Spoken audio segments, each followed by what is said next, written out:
go ahead. Okay, so we moved in here in this building in 2013 with the understanding that it was an old building. We knew it was old. It was built in approximately circa 1880.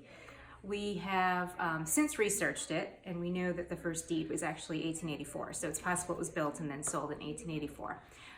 That said, the first experiences we had were pretty much right when we moved in and started working here. So it happened 6 years ago.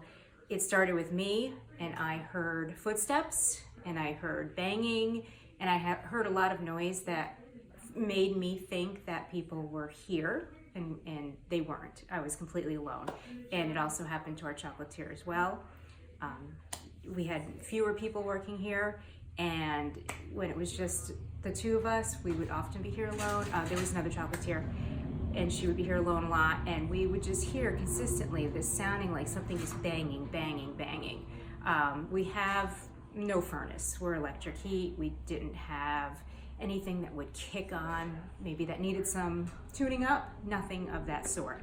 Our machines we can account for. We knew exactly the sounds they made. So that's when it began.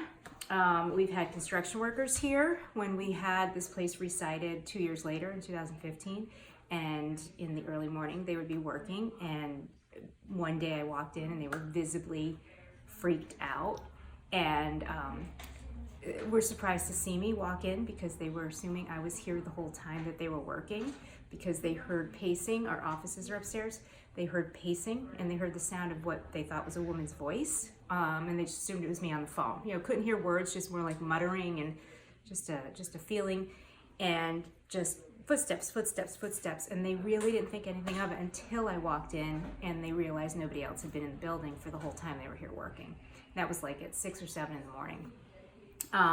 Since then, other things that have happened. There's been heat fluctuations for no reason, where the heat will be jacked up to 80 in the summer. We've tried to replicate what might do that, and we couldn't.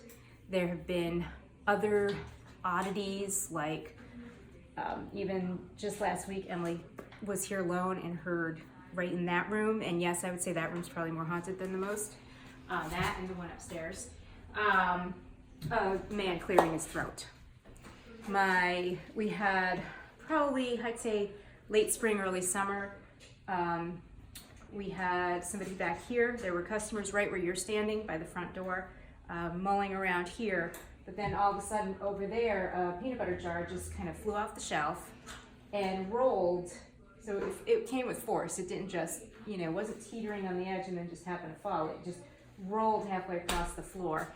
And the customers here were actually stunned. They turned around. One of them walked over. Our camera picked up the motion, not as it was falling, but as it was hitting the ground and rolling. And you can clearly see there was nobody or anything even remotely on that side of the room. There was no slamming of a door that made it vibrate or anything. When Stewart's was blasting 2 years ago, it happened all summer, and we could feel the building shake. And they would stop traffic. We knew a blast was coming, so they would always stop traffic right here. And nothing ever fell off the walls or off the shelves with the blasting. And this was just completely random. So we've had lots of little experiences like that. There is absolutely nobody here feels the least bit uncomfortable, nervous, or scared. It's just these little oddities that happen. The house has a huge history of many families, many people passing through, some tragedies, some scandals, some average people that didn't do anything. But there's been a lot of people that have come through here, and we've done a ton of research on it. So it's a really neat and rich history. Very cool.